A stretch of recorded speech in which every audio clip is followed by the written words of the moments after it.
the next episode of the Foally of Man.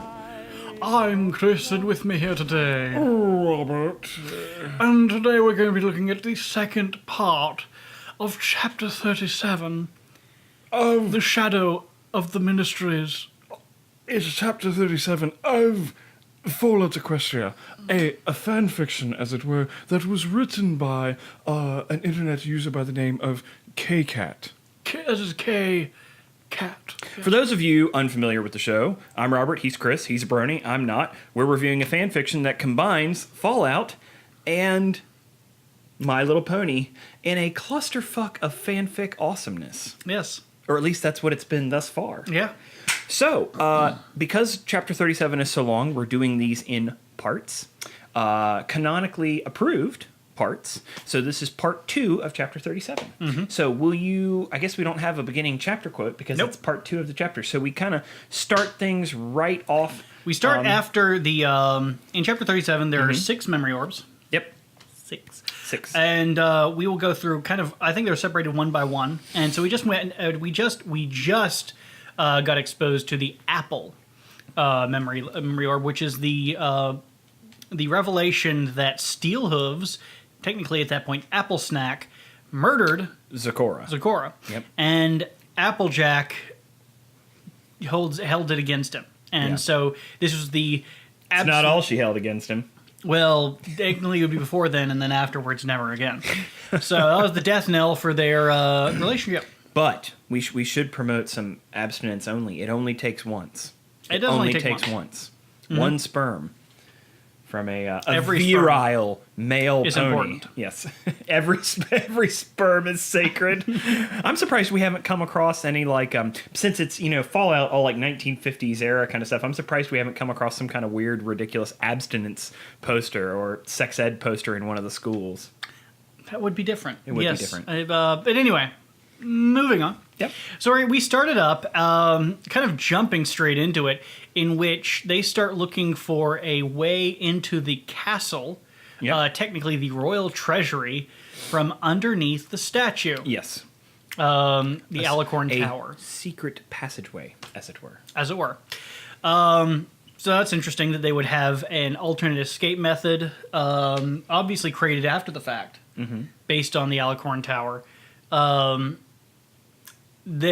they get out to the Ministry Walk, it is obviously nothing but terrifying. Yeah, a terrifying alicorns. Description of what happens as well, because there's not only alicorns, but kind of a boneyard. Yeah. Of ponies wreckage. that are the wreckage. That are also almost frozen, like their skeletal remains are frozen in time because the pink cloud fused them, and so they're partially torn down but partially disfigured, still in place.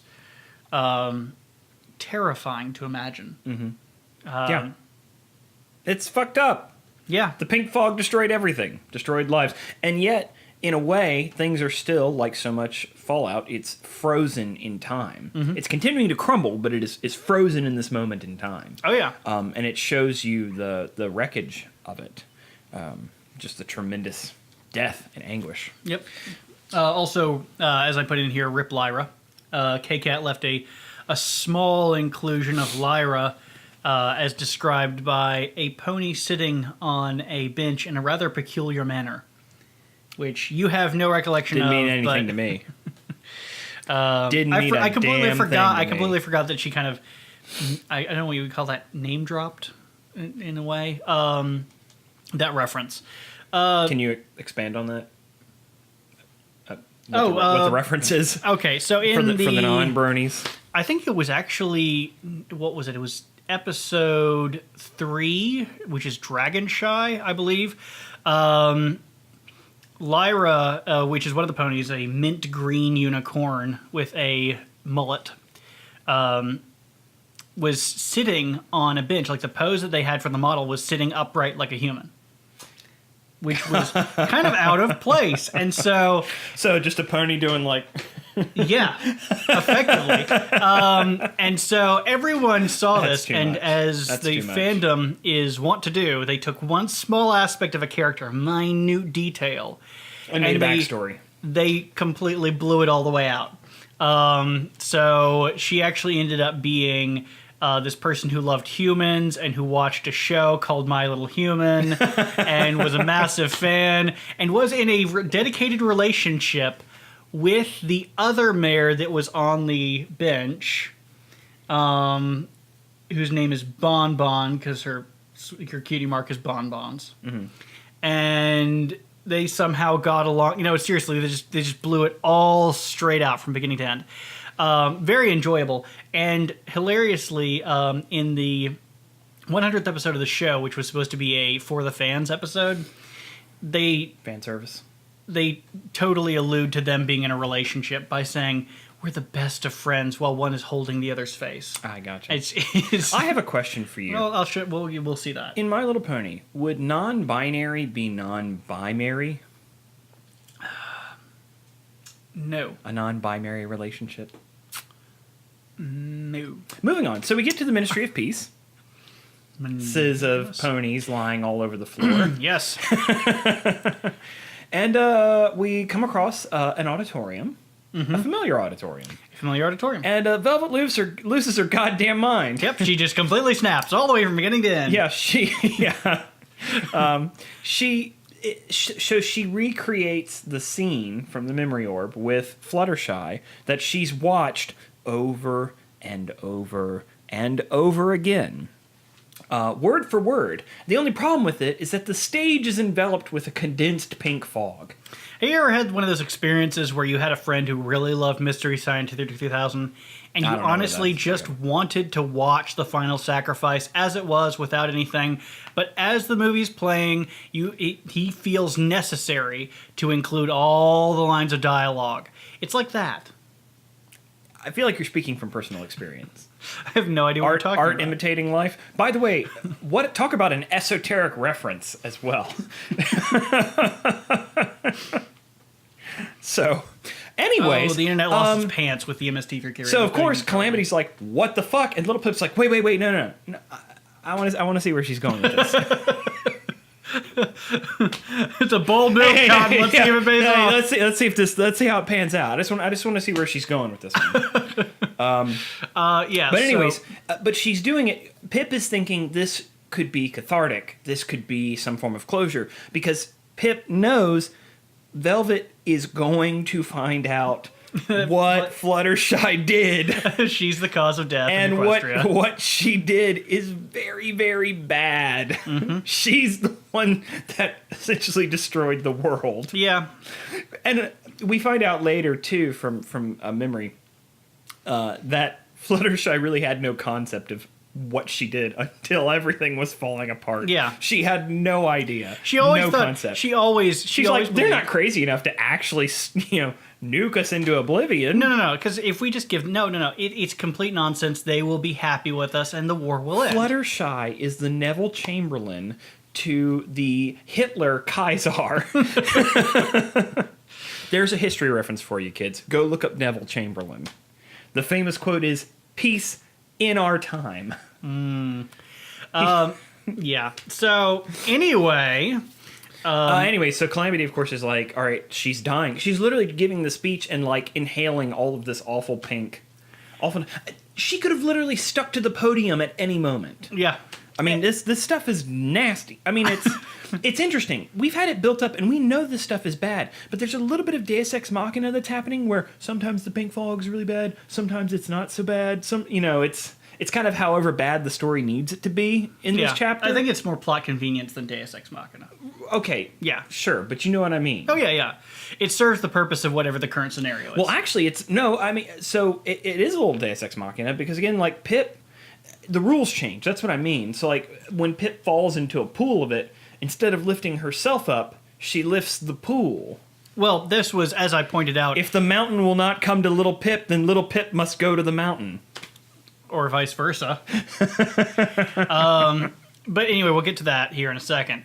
But after this, they scrounge through the Ministry of Peace, and Little Pip comes across a certain pony that she first thinks might be Fluttershy. And then they're like, no, it's a unicorn. Right, but Little Pip doesn't figure out who it is. Not yet. We don't figure out who it is, but we do know that she's a unicorn. Mm-hmm. She's Is she sitting or is she leaning up against the window? She's up against the She's window. up against the window. That's right. Yeah, leaning up, putting her hoof against the window. In the window. It's Yep. permanently And fused her there in time. her bag has sapphires. It's lined with sapphires. Yep.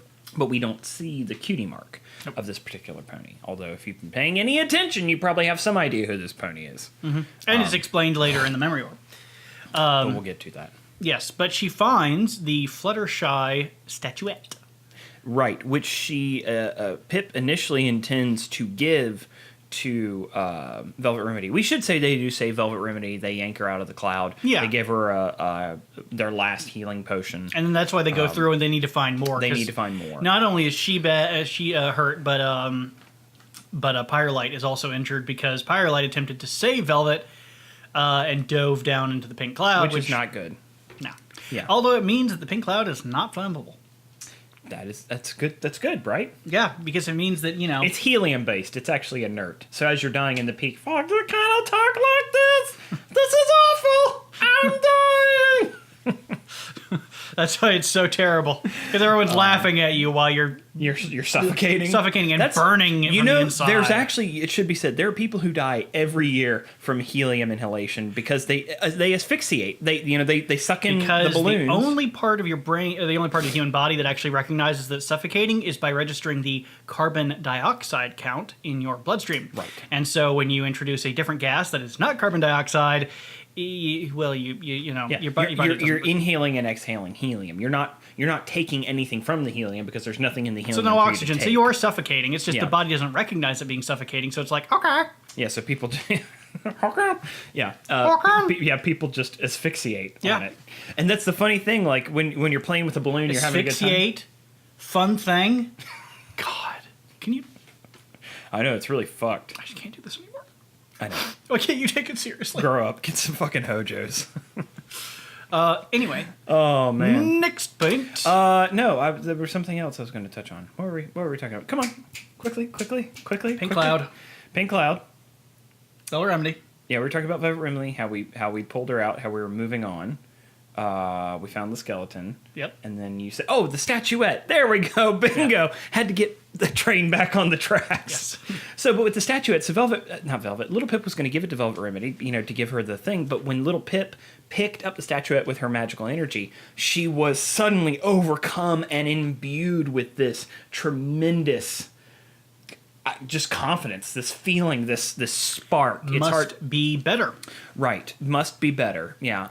And I thought it was interesting. The Little Pip originally said that the reason why it was wrong for her to have the Fluttershy monument or statuette is because Pip is corrupted kindness, and it seems wrong to have the statuette for true kindness. Mm-hmm. But what the Little Pip senses when she has them all together is that they want to be together. They need to be together, that they were strongest when they were together, and that the reason why the ministries failed was because they were all apart. Yeah. Congratulations. You've solved half of the mystery. Hoof of the mystery? No. I can't help myself. It's hoof for hand, not hoof for half. Anyways, Kleptomaniac Calamity does find a bunch of supplies. Tons. Sorry, Scavenger Calamity. But yeah, so it's the other thing is I was thinking about this from a writing perspective. So you're stuck in this environment, and we've run out of our resources, which is it creates instant peril. You're feeling like, oh shit, we've run out of things. But as an author, as KCAT, you can introduce a stash of whatever people need at any time. Mm-hmm. You can, literally, just like in the games. In the games, they'll code, oh, there's a box right before a boss that's full of a bunch of stim packs and explosives. Funny how that works out. You know what I mean? Or even more appropriately was the Left 4 Dead 2's AI director, which would gauge player progression and make the game dynamically harder. Or weaker, based upon how well they were doing. Yeah, if you're dying a lot, it'll get a little easier. Yeah. So, but the game, that was interesting on that note, also anticipated if you were playing with multiple people and upped the difficulty level. Yeah. But that's a little simpler, but I guess what I'm saying is, and it's nothing against KCAT, it's just it's very convenient. that it's an interesting way that you can control suspense in a story. Yeah. That you can control the drama just by, oh, well, it's okay. They found a bunch of these supplies. Now, in the supplies, on another note, they found a bunch of not just medicine for humans, but medicines for animals. We should point out, Fluttershy's... I don't think they found any medicine for humans. Sorry.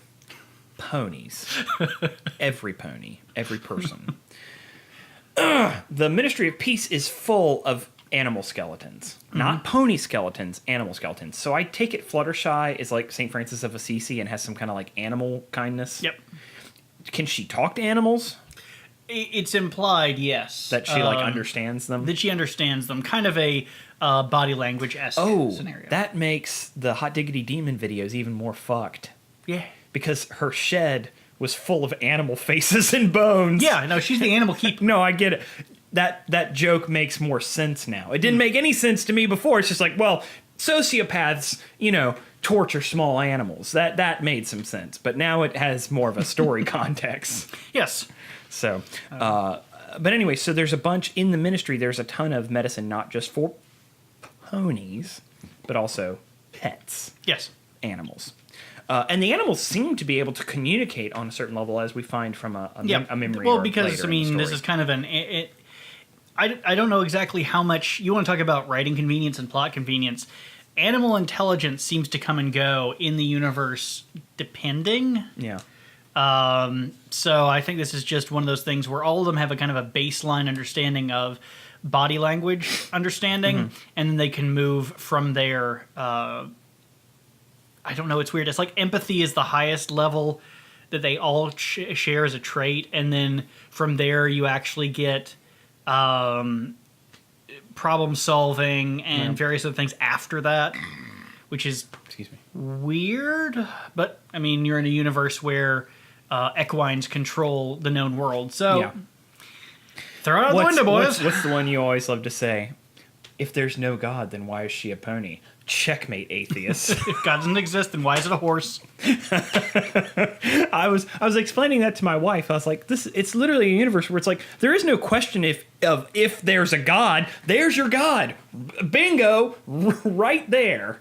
Yeah, that's one of the things that makes the story so fascinating to me. But that's for another time. I know Let's it is move for another time. Back in. There's some interesting interplay talking about rations. They have to talk. They have to eat. Remember, they gave most of their rations to the zebras in Little Lamplight. I mean, Glyphmark.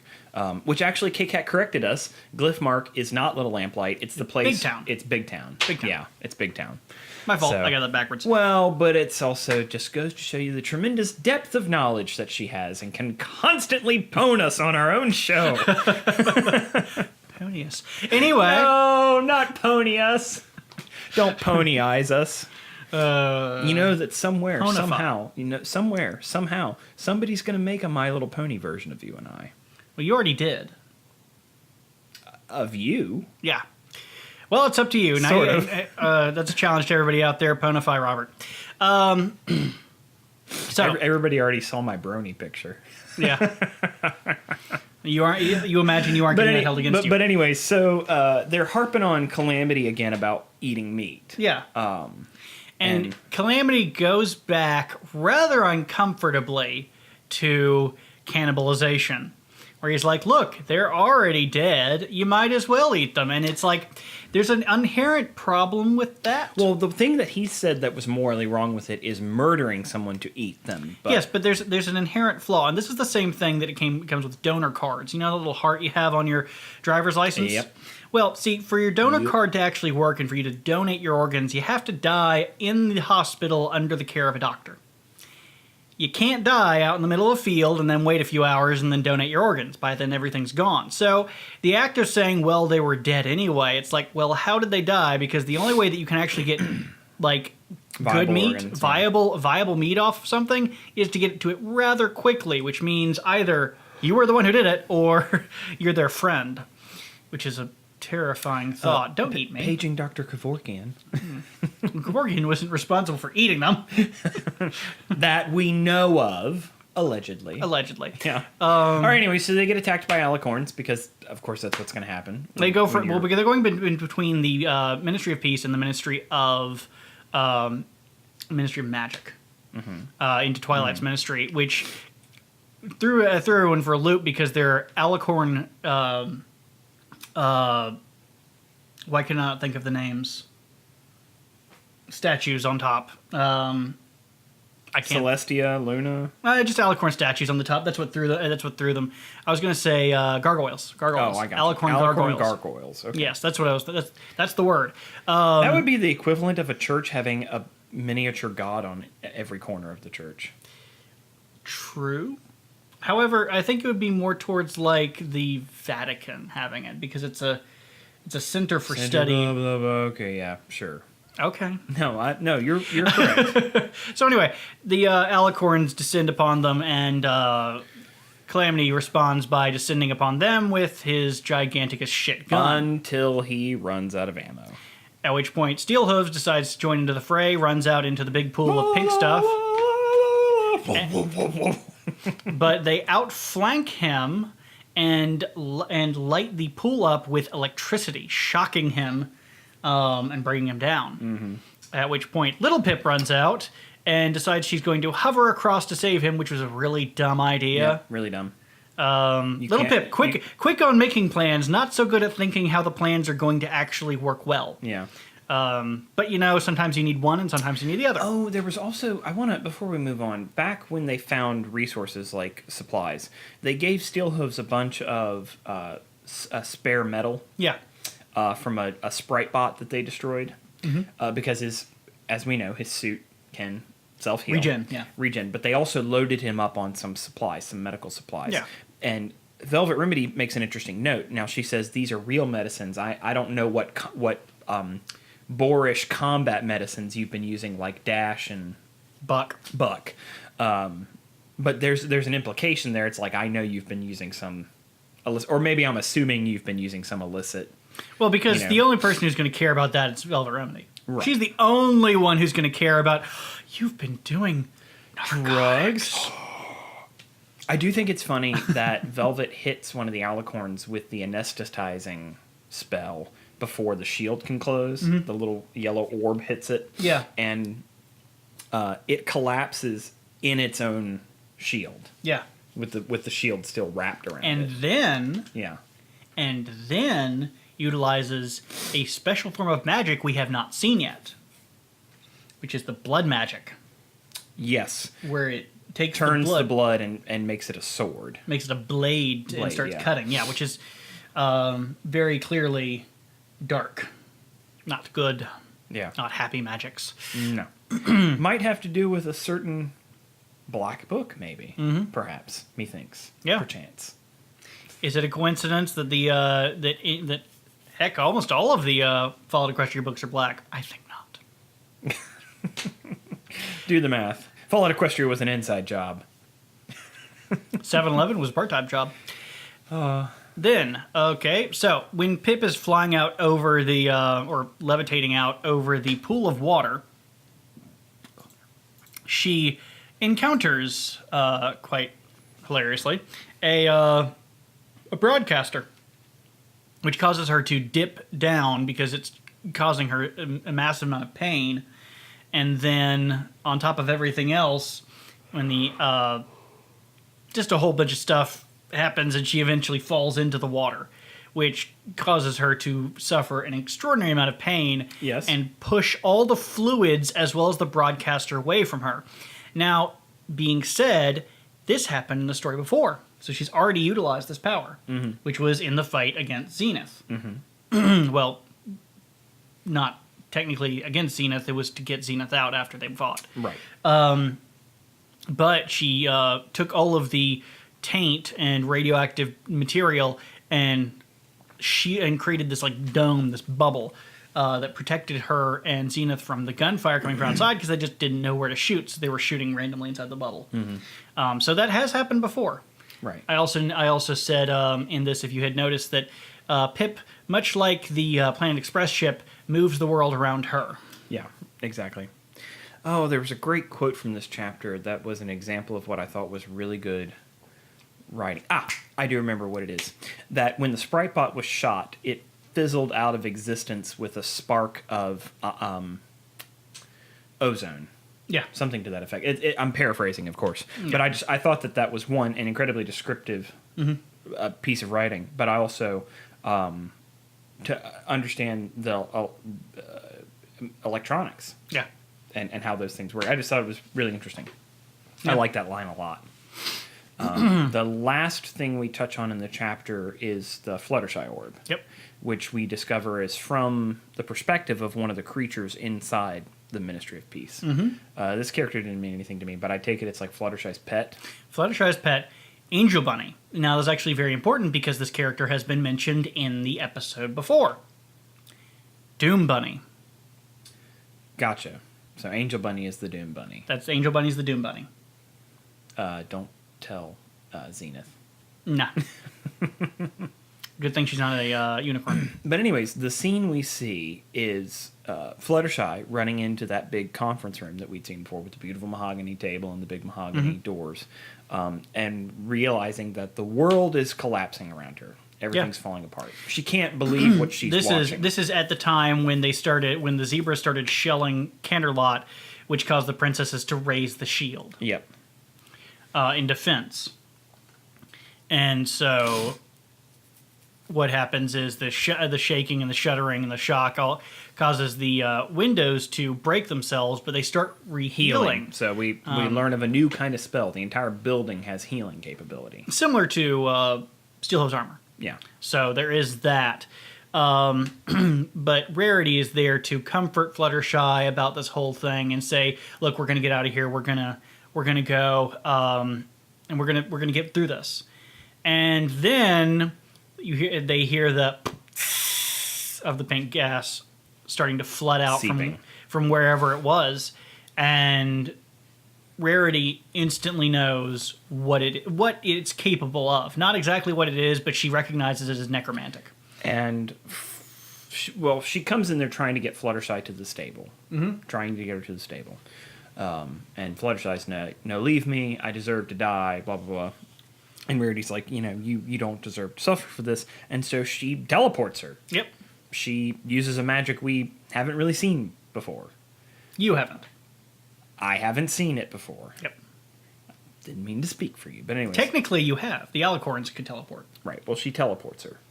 But we find the reason why we're seeing this from the perspective of Angel Bunny is that Rarity leaves a message for Twilight Sparkle through Angel Bunny and stores it in a memory orb. Yep.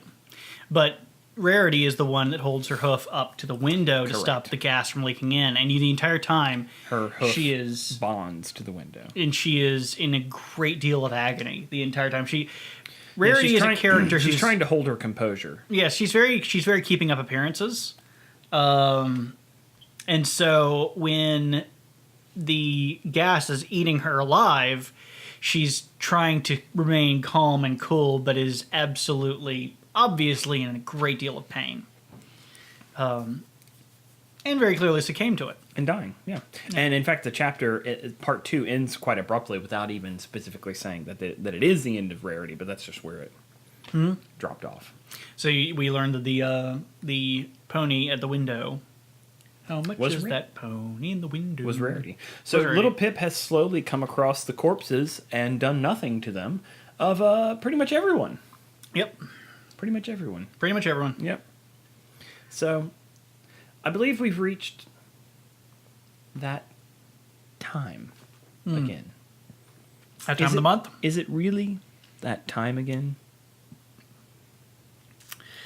The right place and the right person in the right place can make all the difference in the world.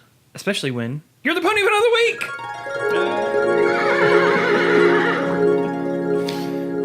So, Christopher, what's the Pony Pun of the Week? The pony pun of the week is Muzzle Flash. And what does that mean? It's the pony version of a headshot or a glamour shot. Interesting. Yeah. You know the things that upcoming actors do where they get headshots? No, I'm familiar with that phenomenon. Yeah. Well, it's called a muzzle flash. A muzzle flash. A muzzle flash. I'll be darned. Yeah. A muzzle flash. Yeah. Ah, yeah. It's the muzzle and the flash of the camera. Yeah. Great. So, enough about muzzle flash. I think we have some questions this week. Yeah. You ready for some questions? Yes. First one, off the bat. A question for Robert from KCAT. Pour moi? Canterlot as a whole is paying homage to Dead Money. Really, I had no... But Ministry Walk is inspired by another part of the Fallout games. How obvious would you say that connection is? How well does the story blend the two homages together? It's the mall. Yep. From the DC Wasteland, right? Yep. Especially, for goodness sakes, the spire is like the obelisk. Sorry, the Washington Monument. That shape is called an obelisk. Yep. An obelisk is actually specifically that shape, not anything else. I was going to say, how obvious would you say the connection is? Well, I got it. So... You're doing really good. Somewhat. You have to have played Fallout... Excuse me. You'd have to have played Fallout 3, otherwise you wouldn't necessarily get it. But it also... the homage really works because, like the mall in Fallout being full of super mutants... the Ministry Walk is full of alicorns, which are their equivalent in the story. And you're also the seat of power of the nation. The seat of power of the nation, yeah, absolutely. So yeah, no, I'd say it's great. Yep. Okay. Next question. Almanac Pony says, this is a question for you both, but I want Robert to answer his opinion first. Well, there's a theme here with these questions. During the Great War, who do you think were the good guys? Equestria or the zebras? Equestria. Yeah. Yeah, they were the good guys. The zebras were dumb. They were dumb and superstitious. Yeah, I get the feeling that KCAT did a really good job of trying to draw some moral ambiguity into the story, but the problem is that because the perspective is only from the side of the ponies, and the fact that we know the ponies and see, the thing is, because you're working off of the show, you already have to take into account their prior characters. Yeah. And their characters are not evil, and they never have been, and they never will be. They do bad things, but they're not inherently evil. No. Yeah. The other thing is that there's not enough zebra characters to really get a feel for who the zebras were. Yeah. Which actually leads us into our second question, if you can believe it. Okay. Which was, Omega says, Q, are you planning on reading any other MLP fanfics? Well, there's no Q here, so I guess it'll just be for us. I'm going to face hoof on that one. That's the correct usage. Yeah. We obviously, as has been brought up before, we're going to be doing origin stories, and the reason that's related to the last thing is origin story does go into kind of the zebra thing. Now, I actually haven't read origin stories, so it'll be a first for me. As well, there's and probably if there's not an audio version of it, I guess I'll have to read it like. Or you can put it into you can put it into a text to speech interpreter. Can I plug it into Moonbase Alpha? No, we're gonna plug it in. No, we're gonna plug it in Microsoft Sam because the zebras went. Blam. I wonder if you can get Microsoft Sam to go blam. But as well, as I've always said, I really want him to read Guys of Chaos because that is a favorite of mine. Okay. As I have said, it's much shallower. I mean, I hate saying the term because it sounds rude, but it's much shallower than the original. It's much thinner. However, it's simmered down to its most basic components. So it's if condensed. you like, it's condensed. If you like bouillon, if you like Fallout Equestria, you'll like Guys of Chaos. I have a question for you though. Okay. Will we call that Foally of Man 2 Electric Boogaloo? No, we'll call it Foally of Man 2, The Quest for Curly's Gold. There you go with those references that nobody's going to get. The Foally of Man 2. Yeah, the only Full harder. Okay, see, that's the thing, is the Foally of Man 2, Electric Boogaloo. Yeah, sure, the internet made it popular, but who the hell knows who the canon group is? No, I mean, come on. So it just rhymes. That's why it works. It rhymes. Yeah. And it's fun. Boogaloo is a fun word to say. Better than a lot of other words that rhyme with that. But moving on. Moving on. This is the end. No, we're still going out for as well. Also, I just want to point out, you've made a lot of decisions about what our next story is without telling me what they are. So, well, would you like to read any of the other Fallout Equestria fics? I don't have. I guess it's just a matter of which one I'm going to be subjected to. Well, yeah, you wanted to see if we could do a reading of the Super Smash Brothers fanfic, which is... Don't give away all our secrets. You already said it. I don't think I mentioned it on the show. Yes, you have. I have not. Because this question's come up like 7 times. No. I mentioned reading it. I didn't mention that we may be doing a dramatic reading of it. I didn't think we were going to do a dramatic reading of it. That might be a bit too much. No, it's going to be a dramatic reading. Oh, God. Okay. Yes, with voices. How else would you do a dramatic You're reading? going to meet more people than just the two of us. We Yeah. have friends. We know people. A few. If you know me, you know that's a lie. You should. I know people, and he gets dragged off. Yep. That's pretty much how my life is. But yeah, I mean, So that'll be the next story. If you have any other suggestions, please let us know. yeah, go ahead and drop them down. But the prerequisites would really have to be they have to be finished. They just have to be they have to be done, because I'm not going to subject you work in to. progress. Yeah, No I'm not work going in to subject you progress. to that, because that's not. I can't read that way. I've never been able to read that way. So. Heaven forbid you actually really get into it, and then there's Nothing. Yeah, I've done. There's so 6 many. months later. There's so many of the side stories, side fics that I went through, and I read like the 5 chapters that are up, and I'm like, oh my gosh, this is great. Last updated 2013. Wow. Fuck. Wow. I'm like, oh god. And 5 of course, the first